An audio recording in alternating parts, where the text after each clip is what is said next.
Sa tingin nyo kaya, natatakot rin ba kayo sa pandemya o sa tingin nyo parang hindi na po nakakatakot po? Ano po, para po sa akin hindi na po nakakatakot. Kasi po, mawawala na rin naman po siya dito. Hindi na naman po para katakutan pa kasi lumuluwag na rin naman po dito sa San Pablo. Okay po ya. Diyan tayo, ano? Hindi. Hindi po. Sige, okay lang. Naiintindihan ko, no? Sige. Ito, tuloy lang tayo, no? Sa tingin nyo kaya, ano bang gusto nyo makamit ditong bare months na ito? Itong magpapasko na rin? Ano po, para pong, kasi po may kumakalat na po ulit na magkaka-virus na daw po ulit. Yun, wini-wish ko po na sana po hindi na po dito makakapunta pa sa Pilipinas yung virus na yun. Tapos po, yun, safe test lang din po ng lahat. Pero ito po, sa tingin nyo kaya, dahil ba sa pandemya, nagbago ba talaga ang buhay ng mga tao po? Meron po, yung iba, madami pong pinagbago ng nangyari. Iba po nawalan po ng trabaho. Yung iba naman po, kung sa pag-aaral naman po tatanungin yung iba po, nahirapan po mag-catch up sa school. Lalo na po, 2 taon po na hindi nagkaroon ng pasok. Ito, di ba nangyari po yung pandemya, ang daming mga namamatay, napabulo natin yan sa balita at iba pa, no? Pero tanong ko lang po, kayo ba'y natatakot sa kamatayan? Naisip nyo ba ito minsan? Opo, takot po ako sa kamatayan kasi po hindi ko po masasabi kung kailan po to dadating sa buhay ko. Maybe hindi ko po alam kung kailan ako dapat magpe-prepare kung ganyan kasi po hindi naman po natin nasasabi yung kamatayan po natin. Pero sa tingin nyo kaya, ang kamatayan po ba'y kailangan paghandaan o tatanggapin lang natin na parang darating lang talaga to bigla? Kailangan, para pong dadating po lahat po kasi ng tao is may katapusan. Kaya hindi na po dapat paghandaan kasi hindi rin naman po kasi natin masasabi kung kailan tayo mamamatay. Sige ito, may iba akong kanito na tanong, mabilisan po ito pero sunang po ito, no? Tanong ko lang po, kayo ba'y active sa social media like Facebook, TikTok at iba pa? Tanong lang po ito. Opo, active naman po. Lahat po nun meron po ako SOCMED accounts. Sige, ito po, no? Meron ba kayo nakikita minsan sa mga social media accounts niyo, no? Kung nababasa lang, no? Kung bakit may pandemya, may gera, may karahasan, at iba po nangyari sa paligid. Dahil parang punot dulo daw, lahat ng tayo nagkasala. Kaya merong kamatayan at merong pagsubok. Naligi po ba ito minsan?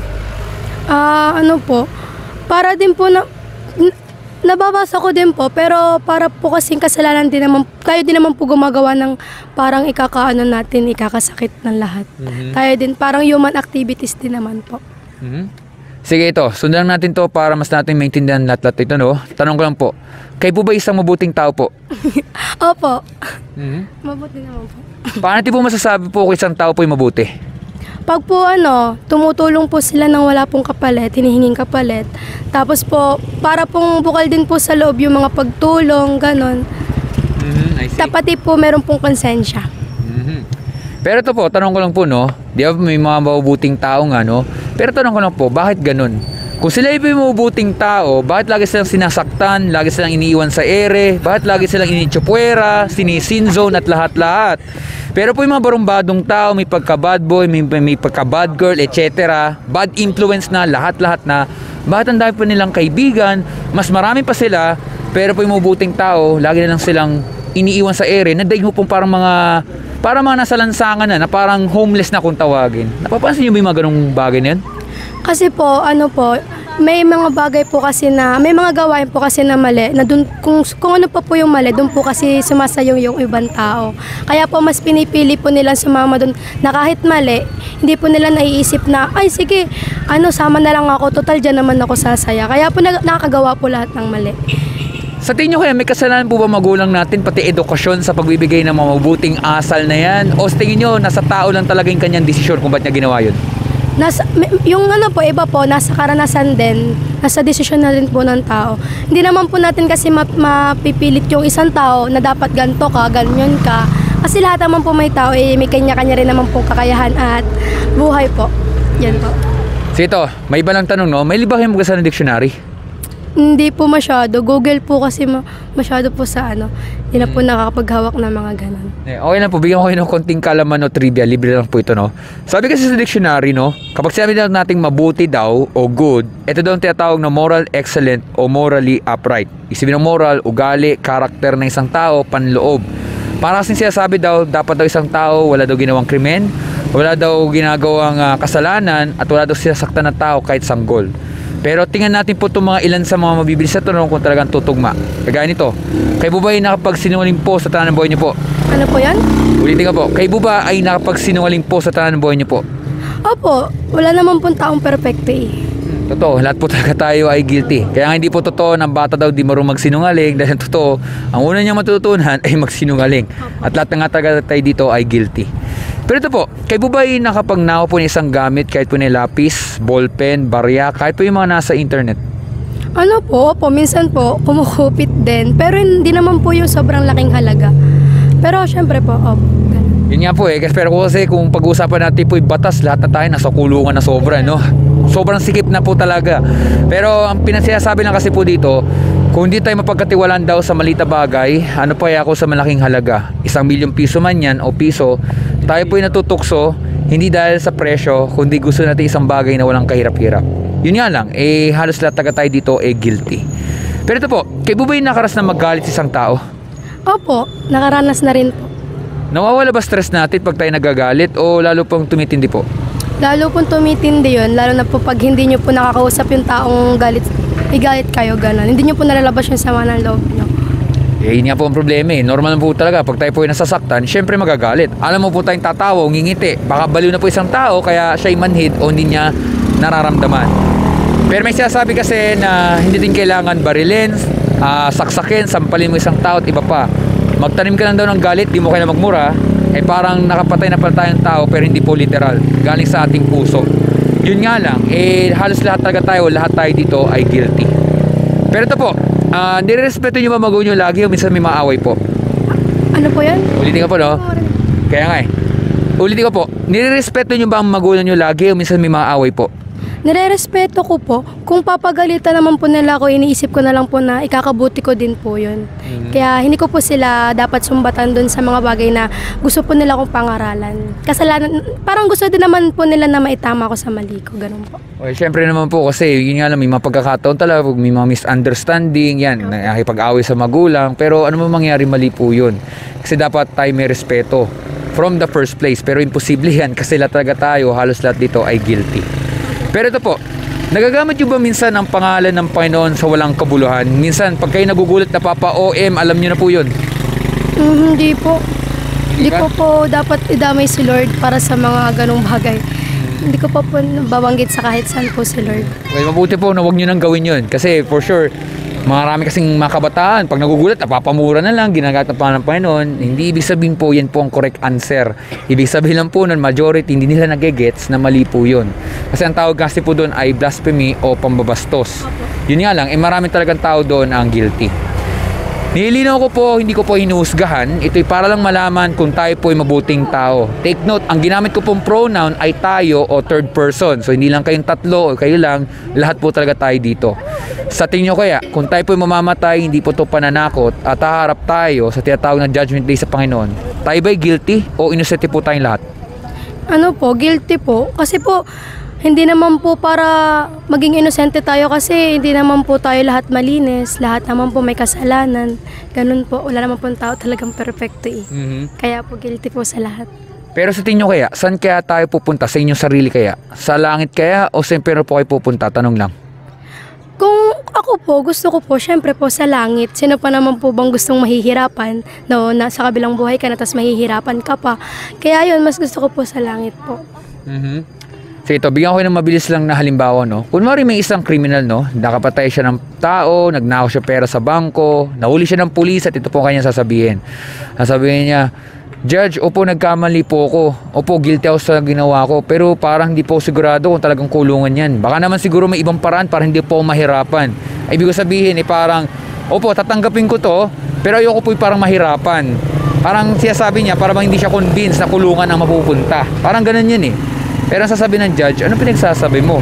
May nagawa kang krimen, kailangan mong tanggapin na kulungan ang magiging bagsak mo dahil kailangan mong pagbayaran, kailangan ka pa rin itapon kahit ano pa ang paliwanag. Tama po ba? Apo. Pero ito po kasi yung problema po, no? Sabi kasi sa Biblia o salita ng Panginoon, ang mga taong nagsinungaling, nagnakaw, nagtanim ng galit, at iba po mga nagawang kasalanan, magaano mabigat, ay walang makakarating sa langit. Hindi makikita ang karya ng Diyos kung hindi itatapon po sa impyerno. Nag-aalala po ba kayo na maaari doon tayo sa impyerno tatapon, sabi ng Panginoon? Kung ngayon po yung decision, parang po, opo. Nag-aalala talaga kayo? Natatakot din po at the same time. Siyempre dapat tayo mag-alala kasi po buhay po talagang pinag-uusapan nito. Kagaya nito, mahal niyo po ba sarili niyo? Opo, syempre naman po. Pero ano mang gusto niyo makamit sa buhay? Maging successful po, tapos po makamit ko po lahat ng mga gusto ng pamilya ko para po sa akin. Pero tanong ko lang po, alam niyo po ba kung hanggang kailan kayo mabubuhay? Ayun po, hindi ko po alam. Kasi po, ang aksidente po kasi or yung ibang mga bagay nandyan lang po sa paligid. Tama po yun. Wala po talaga nakakasiguro kung hanggang kailan talaga tayo mabubuhay. Hindi man po ito pananakot na halimbawa, yan nga, 3 kayo. May mga pinagsasabi minsan na ang mamamatay daw yung sa 3, yung gitna daw. May mga ganung sabi-sabi na yon. Pero hindi natin talaga alam kung pwedeng gamitin yun. Kasi nga kahit po sino pwedeng bigyan ganun na picture taking lang, tuwa-tuwa, pero pagdating tigok na, hindi natin alam Ang point lang po, maiksi po talaga ang buhay at ang buhay ay hiram lamang. Tama po ba? Opo. Pero yun nga, aside po na meron tayong pangarap, kasama din po kung saan talaga tayo pupunta, kung sa langit o sa impyerno. Dapat po natin isipin yan dahil pag tayo kasi po mamatay, tayo po i-judge ng Panginoon isang beses lamang sa lahat ng ginagawa natin. Mabubuti at masasama. Ibig sabihin, hindi lang po kayo na ma-judge. Lahat po ng tao ay haharap sa Panginoon. At ang masakit po dito, pag nakita ng Panginoon, yung mga masasakit o yung mga hindi magandang ginagawa natin, kung tawagin o kasalanan, kailangan niyang magkaroon ng justice galing sa Panginoon. Kasi galit po siya sa kasalanan at makasalanan tulad po natin. Kaya dapat talaga tayo mag-alala kasi buhay po talaga ito. Pero bagamat nakapag-alala talaga, pwede naman po magbago ang takbo ng mga kaso pag narinig natin itong salita na ito. Narinig ba yung salitang mercy? Opo, narinig ko po. Pero hindi po masyadong malalim yung pagkakaunawa ko po sa kanya. Okay, ganun talaga, may mga sumisingit Hindi ko talaga kilala yan. Pero ang point lang pero narinig niyo yung salitang awa. Opo, awa. Ibig sabihin po, pag sabi natin awa, yan po ang ibig sabihin sa English ay mercy. Sabihin, pwede tayong humingi ng awa sa Panginoon na inaamin natin na tayo po ay makasalanan, inaamin natin na tayo po ay nagkamali, at tatanggapin po natin na tayo po ay makasalanan, at tatanggapin natin tayo isa impyerno itatapon. Sabihin dahil sa parusa. Ibig sabihin, hindi po tayo magmamaang-maangan o magde-deny. Kasi pag tayo hingi po ng awa sa Panginoon, kinikilala niya po kasi yung mga taong hingi sa kanya ng awa. Kasi alam niya, kagaya sinabi niyo, walang perpekto. Totoo po yun. Dahil po, sabi sa Biblia, walang sino man ang mabuti kahit isa. Pumalpak lahat sa kalulutian ng Panginoon. Mahirap talaga yun. Kasi ibig sabihin, palpak na talaga tayo. Pero, dahil ang Panginoon po, hindi lang po siya galit sa kasalanan, busog naman po siya sa tinatawag na mercy. Ibig sabihin, mayaman po siya sa awa na ibibigay niya po ito sa mga taong hingi sa kanya ng awa. Dahil dito po magbabago ang takbo ng kaso. Ano kaya ginawa ng Panginoon upang hindi tayo itapon sa impyerno at tayo po'y makalis po sa judgment day? May niisip po ba kayo? Ano po, isinacrifice niya po yung sarili niya, yung pagpapako po sa krus para po maibsan po lahat ng kasalanan ng tao. Yun, tumpak no? Tayo pong lahat ay makasalanan, di lang sa Pilipinas, pati sa buong mundo. Tama po ba? Apo. Pero po ang ginawa po nga po ng Panginoon Kristo, binuwi siya po yung kanyang buhay na gusto po magmalasakit sa lahat-lahat. Wala siyang ginagawang masama, wala siyang ginagawang kalokohan, pero may mga taong sila pang gumagawa ng kalokohan para ipahamak pa mga ibang tao kagaya si Jesus na nagbabahagi lang siya ng katotohanan. Yun nga lang kasi si Jesus kasi hindi lang siya tao, siya rin ni Diyos kasi alam niya na pagbabahagi ng katotohanan, kapalit kanyang buhay. Siya ay tinorture, siya ay pinako sa krus, dala-dala yung bigat nun, namatay man siya sa krus, pero siya ay nabuhay sa pangatlong araw para matalo pong kasalanan, matalo pong ang kasamaan at meron pong buhay na walang hanggan. Sa madaling salita po, kung isang tao po ay guilty, pwede po siyang palayain dahil may nagpiyansa. Narinig ba yung salitang piyansa? Opo. Ibig sabihin po, kung isang tao po ay guilty at may nagbayad po kunwari ng 1,000,000 piso, pwede po siyang palayain dahil may nagpiyansa.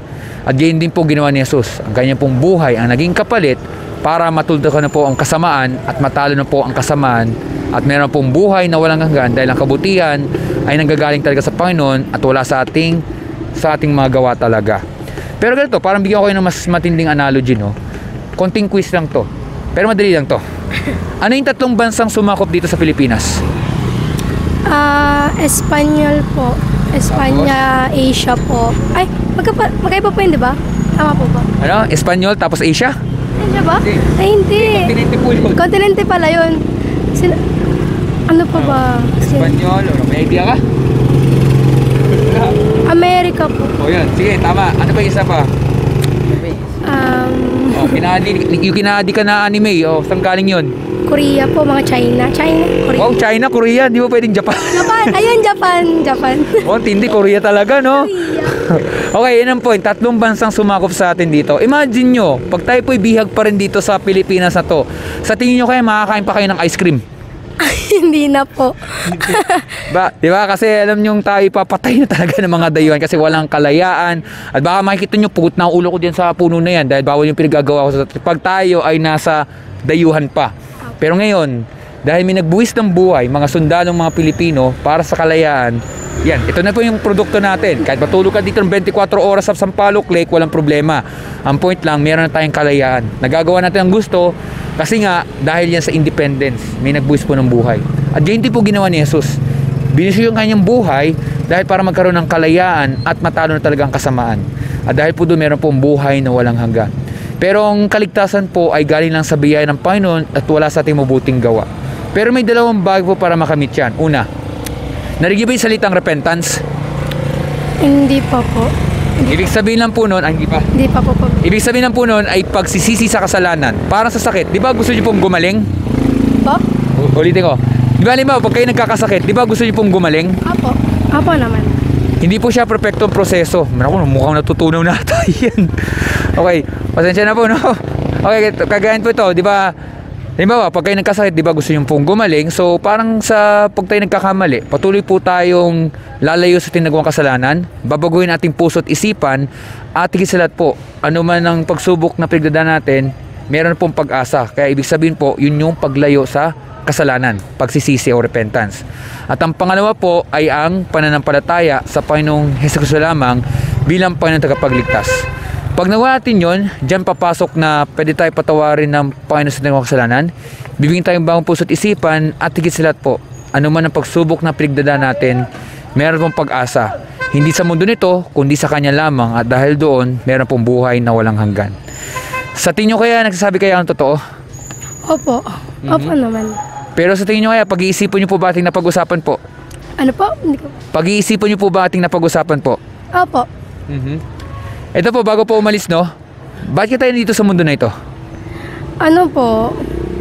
Para po gawin po yung mga bagay na parang plano po sa atin. Parang plano po natin, ganun. May purpose din po siguro kung bakit tayo nandito. Well, tama naman po yun. Kaya tayo talaga nandito dahil may purpose at dahil yun sa Panginoon upang makilala natin siya at siya malugod natin habang buhay. Haharap talaga tayo sa iba't ibang pagsubok, pero hindi para sumuko, kundi para tayo magtiwala sa Kanya lamang. Ang masamang balita, lahat talaga tayo guilty, sa impyerno po tayo talaga tayo itatapon kasi kailangan ng justice galing sa Panginoon. Pero dahil sa biyaya ng Panginoon, yung Kanyang awa, merong taong maliligtas. Hindi dahil sila mabuting tao, kundi mabuti po ang Diyos.